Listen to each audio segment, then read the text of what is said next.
I hope you're well. So I often say that you're not a victim. I'm not a victim. And I say that as someone who I didn't just come to that realization. It's taken me most of my life to reframe some of the things that have transpired in my life and to come to this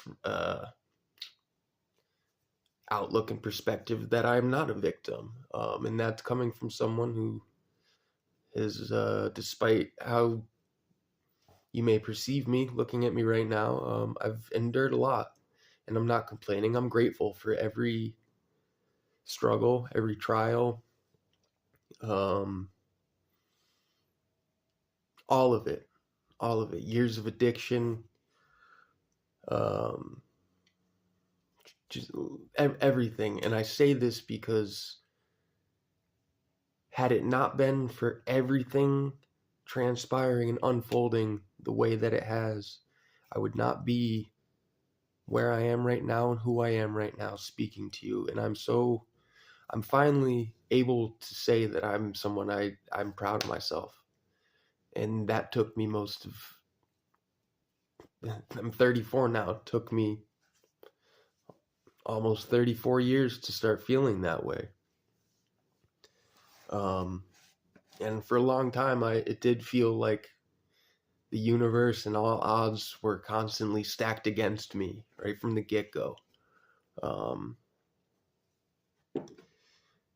but again, every negative thing, every ounce of trauma, suffering, abuse done to myself and done upon me by others, all helped me fortify my strength and my faith in what I now understand to be my understanding of God, the creator of this reality, the all formless, infinite potential consciousness that has gifted us with a tiny fractal spark of its full potential here in this physical body to do with what we please. That's what free will is. And we don't always make the best choices. Sometimes you have to make some really horrible choices and really go down the wrong paths to balance out your moral compass. Um, Suffering can be our one of our most profound, powerful teachers, but a lot of us don't make it out of the struggles and the trials and the lessons to receive the blessings and see those struggles as um, endurance tests. Like God does not hand us anything in our journey, I believe, that we are not equipped to handle. But we have to acknowledge that and believe that within ourselves and have faith in that. And that can be hard. Um, Again, especially when you feel it, you truly feel like everything is stacked against you, and you're, um, at points in your life you've been more than ready to give up and tried to give up, and you wake up, you're like, oh, here we are again. Maybe I'm supposed to be here. Maybe I'm supposed to take all we've endured, all this suffering, and transmute it into something that can not only help ourselves grow, but reach another and realize that you may be going through something that you see as the universe against you, happening to you and not for you. And maybe enough of us getting on here and sharing the hope and sharing the message that it's really a test of faith.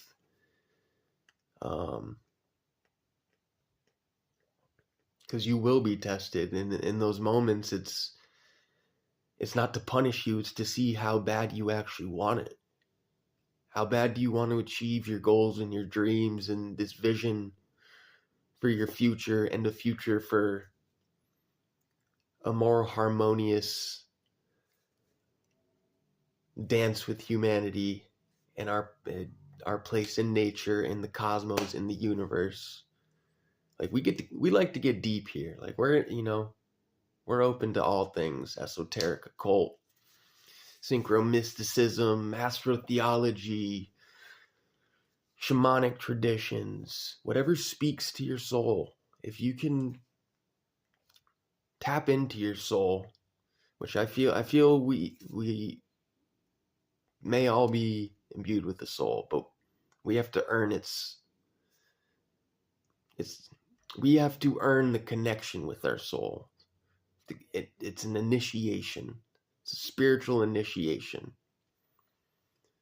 because you can't know your soul if you allow this society and these cultures to mold you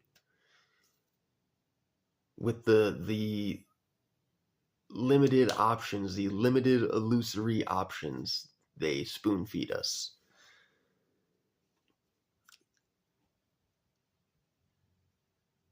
It's the illusion of freedom that we are given, and the illusion of choice. But if you start to seek outside the boxes of the collective consensus paradigm, well, you're going to start to piss some people off. And because you may begin to see through the game and see the gears and the mechanisms at work of the game within the external reality, but more importantly, within your internal functioning.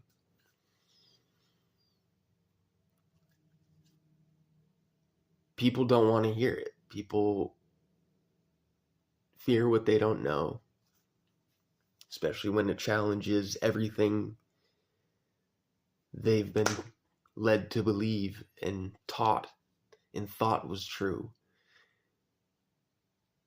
That's the ego.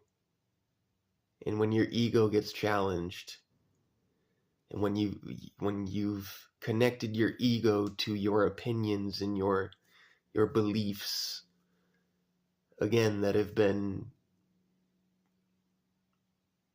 designed for you to choose from within a select within the box.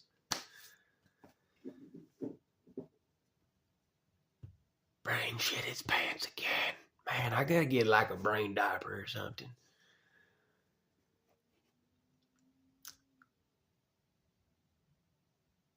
So how does one who's been subjected to emotional, physical, sexual abuse as a child come to a point, someone who's born into a near-death experience and a complete mystery, feel like born into one of the biggest cosmic jokes like out there right now, truly movie worthy? I can say that about my life now. Like, it's taken me a long time to accept some of these things, and I'm still coming to accept who I am and my purpose and why I'm here. But my name is Christopher Fiato. I'm an addict, and although that does not define me, that is a large part of why I'm here talking to you. My name is Christopher Fiato. Since I didn't for a long time know why I'm here and why my life kept being spared, and I didn't have family to follow in their footsteps, I had to look within and use the clues that have been left for me within my own personal mythology.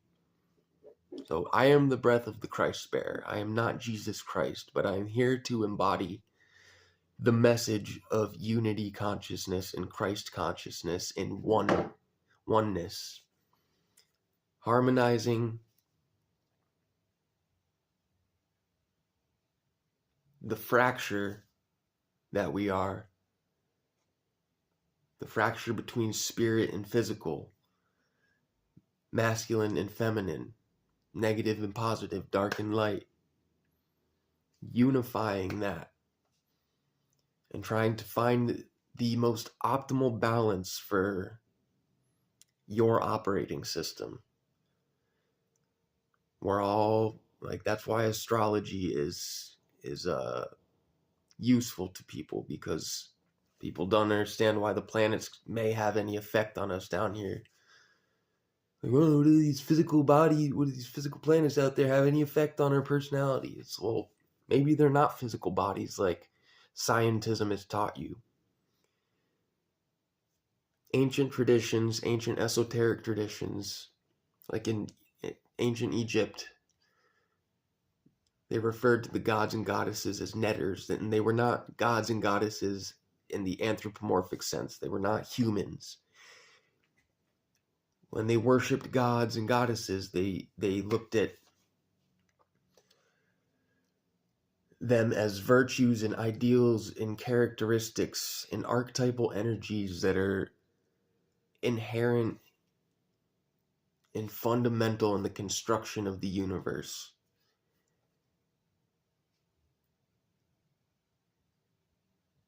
But we are so limited in our understanding that we hear gods and goddesses and we presume they're people. And that's part of the trick. That's part of the inversion. So the planets that were revered as gods and goddesses, they all represent specific energy frequencies, patterns. And when the whole thing with astrology is, when we're born here, it's the placement of the planets and the constellations and the houses. And I mean, I'm not saying I'm an expert at all on astrology or anything, but I am equipped to talk about these things because I have found them useful, and I am open to them. So just because you're not an expert, don't feel you're not equipped to talk or critically think or ponder these things. Like, I catch that a lot more like that mindset, like, oh, if you're not an expert, you can't speak on this. If you didn't go through the Rockefeller School education system, public or otherwise, universities, you ain't equipped. That's one of those boxes that's been designed for you to feel. Anyways, rambling man. That's what ADHD can be good for. Sometimes the message don't get across, but hey, we're just here talking. And also, part of the reason I get on here and show myself is because I want you to be able to see who's talking to you, and I want you to be able to look into my eyes, and like, truly, the eyes are the eyes are the windows to the soul, and I believe the heart is the seat of the soul. You can see a lot about a person by looking in their eyes. And I'm curious if anyone's still watching at this point, what you see when you look at me. I don't need to know, but sometimes there's some of us that will see people and recognize in a different way than just a physical recognition. So that's why I like to show my face. I'm also a pretty animated person, so and I'm also extremely uncomfortable being the center of attention, believe it or not. It seems pretty contradictory and paradoxical, because I, am on YouTube, but I didn't get on YouTube to be a YouTuber. No dreams of making a career out of this. I did this out of last-ditch effort to try to save my life and pull myself out of a really dark place. And it's worked, and now not only has it worked, but now it's reaching a new leg, and it's reaching people on a deeper level. And that level is what I have long dreamed of and aspired to be able to touch people on that level.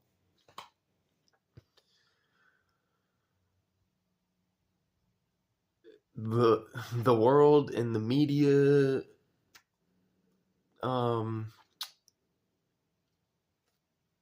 it's not a lot of authenticity in the world. So when one is confronted with an authentic representation of someone who actually knows who they are and their purpose, well, even that's going to piss them off. I know a lot of people don't like me just merely by looking at me and what I represent. Love, and not, not toxic positivity love, like genuine love and compassion, but also recognizing things and calling them for what they are. You can still do that from a place of unconditional love. That means, for me at least, trying to empathize and understand what makes a person tick, what makes someone the way they are, especially the worst of the worst people, the psychopaths, the narcissists, the abusers. Have you ever tried to empathize with your abuser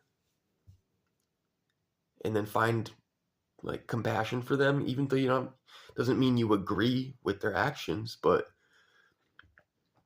maybe you'll come to a place of understanding with some of these people that they are hurt people that hurt people. And, you know, we've all heard that growing up. And hearing that so commonly kind of subconsciously ingrains in you and instills in you the idea that this is how it's always going to be. Hurt people, and it's going to continue. These cycles are going to continue. No, no, they're not. A lot of things are coming to an end because people like myself and a lot of others that have come here to recognize these generational issues and traumas and curses and family curses, family secrets. Like, so many of us are like products of like military parents and generations of military parents. And I feel for them, even though they've messed a lot of us up because they've been messed up. Especially, they were sold a lie, especially back, decades ago. They didn't have access to um, the obvious and apparent corruption that is, especially the American government. Oh, they love when I say this here on YouTube. They love these talks. Um, but a lot of us, I was born in 1990, so if you're around that generation, give or take a decade, like even a couple decades, we've all been raised in families that don't know how to deal, especially the males, don't know how to deal with their feminine aspects, their emotions.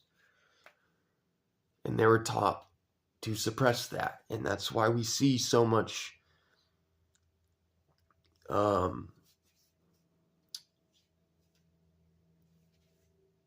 continuation of these cycles of abuse, because they don't know how to deal and haven't faced their own shadows and demons. And then not only are we born into that generational trauma and family curse, that's me specifically, the Fiato family curse. That side of my family, find it interesting. I've looked up, there's as of 2010, there was like 200 and something people with the surname Fiato left. And I know some of them are mafia people. And because I'm one who has had to ponder past lives, reincarnation, and the cause and effect karma of past lives. Because again, like, born into a near-death experience, so many people born into abusive situations. Well, as a child, there's nothing we could have done in this lifetime to have earned that karma, you could say. But what about a past life? Who are these mafia people that I come from? And, who may have I been in past lives? maybe I've done a lot of damage to people and caused a lot of damage to this world through organized crime just being in my ancestry. Maybe that's why I felt I needed to punish myself living as addicted to opiates for half of my life. Who knows the hell and pain and horror I've caused in past iterations. And that's fine if you don't believe in reincarnation in past lives. It doesn't mean you can't be here listening to me. In fact, I feel like whether you're open to that or triggered by that, all the more reason to listen. Because if something triggers you, if a piece of information triggers you, rather than just get pissed about it and let it trigger you, why don't you unwrap that? Why don't you unravel that a little bit and see why it's triggering you? Because that might be trying to show you something you need to learn or you need to acknowledge about yourself. It's good for all of us to do.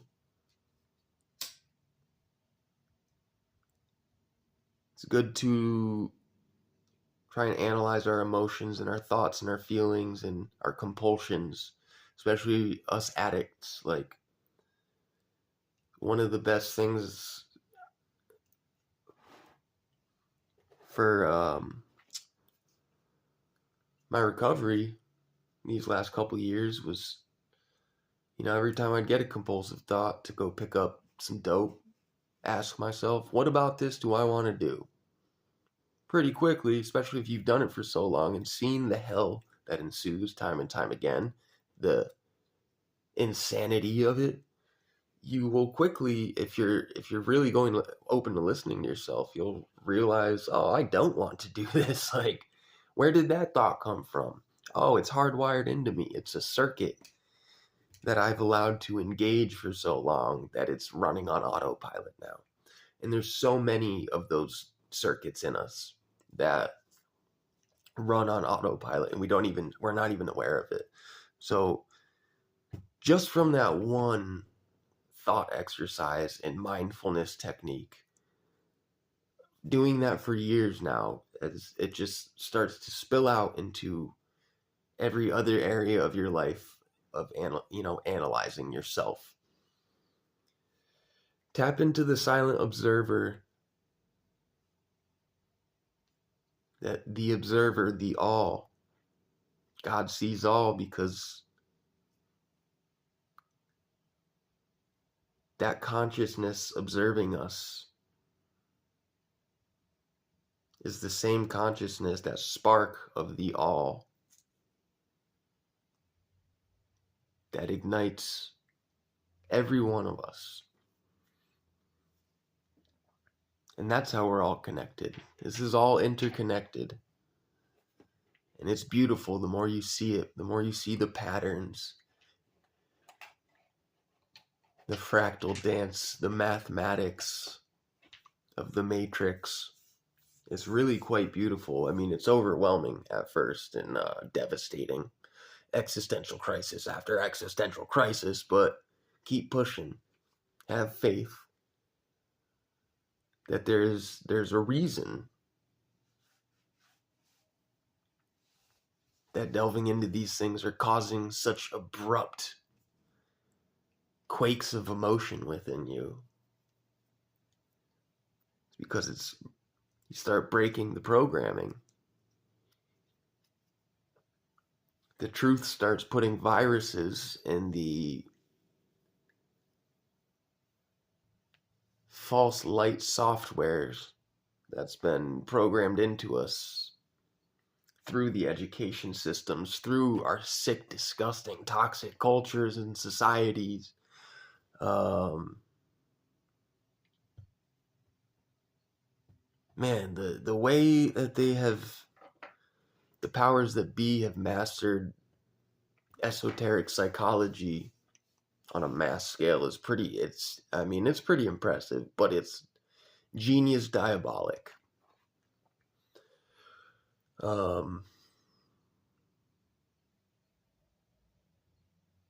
But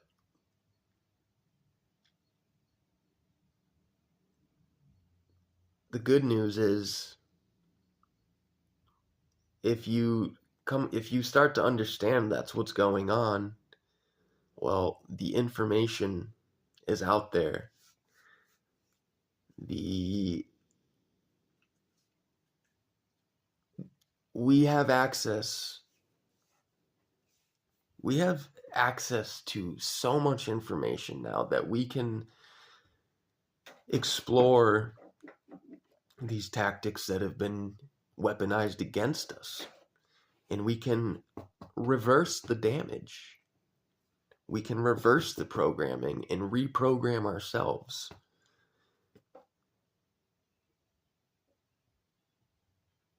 But also, if you begin to learn about these things, it's dangerous, because then you can also learn to use it against people and do what's been done to us. Hurt people hurting people. We got to stop that on all scales. Like, the trajectory that human consciousness evolution is going is not sustainable. So what kind of future do you want to leave for the kids? I don't think I'm going to have kids, because I've long ago acknowledged that I'm so messed up from my own childhood and parents who were just kids when they got married, stupid kids getting married out of high school because they were taught that's what you're supposed to do because their parents did it. And a lot of our parents have done that, and then we end up suffering due to that because they're just children. And it's funny because growing up as kids, we look at our parents as, you know, the all-knowing. They're like superheroes to us. And then you reach that point, like when I reached that point of being 18, I'm like, wow, my parents were this age when they got married. Holy shit, dude. Just more stupid kids.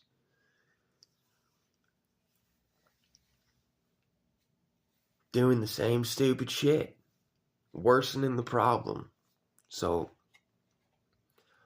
I'm still trying to figure out and fix my own self and heal myself, which I've done a lot. I've made so much progress on, and like, I'm very grateful for that. I haven't done it all on my own because I've had a lot of great teachers, most of which I've found here on YouTube.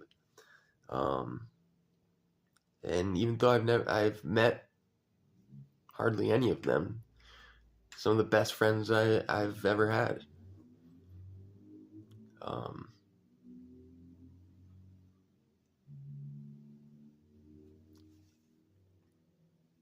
and I've forced myself to continue doing this to get comfortable using my voice to start speaking up about these things that we all feel are wrong, but because the way we've all been raised in the society we live in, we are taught to just keep ignoring it, keep compounding the problem. And we can't keep doing that. We can, but we're not going to, all right? Times are changing. A lot of truths are going to be coming to the surface and the light that will be very jarring to just about everybody. But we still will have to be wise with discernment, because there will be a lot of false light continued to be shown as the truth. I look at Mr. Musk as one of those false lights. All that technology, all the AI and the, augmented reality, virtual reality, like all of that technology is adapted from human spiritual technology, but in a materialistic form and fashion. So it's another inversion.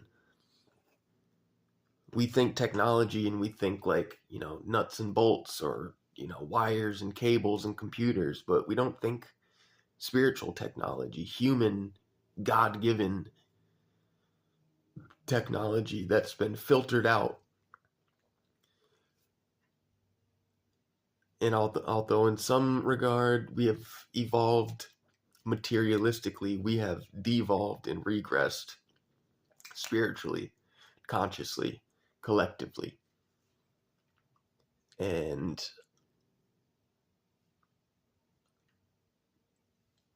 the more they can pull you away from spirit and your connection to your own soul and ground you, embed you into the material, just the material plane of existence,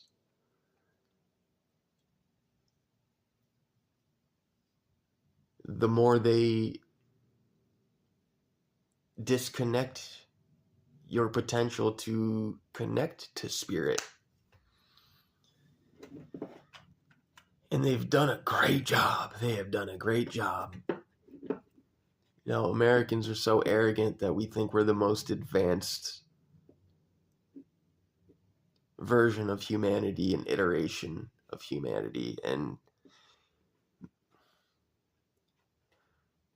maybe in some senses, but it really couldn't be farther from the truth. We've never been farther away from a true sense of what's going on behind the scenes of this reality and why we're here in our essence. We're in a serious crisis of meaning. But if you become desperate enough in the basement of rock bottom, you may be willing to surrender finally and open yourself up to looking for meaning and being grateful, finding gratitude in the littlest of things. That's where it starts. That's where the magic begins. Giving praise and paying reverence to the little things. Those little things will lead you to bigger things, and those bigger things will lead you to grander revelations far beyond your comprehension at this point. There's so much unlearning that we need to do, but we can do it. I want you to know there is hope to undo the damage that's been done.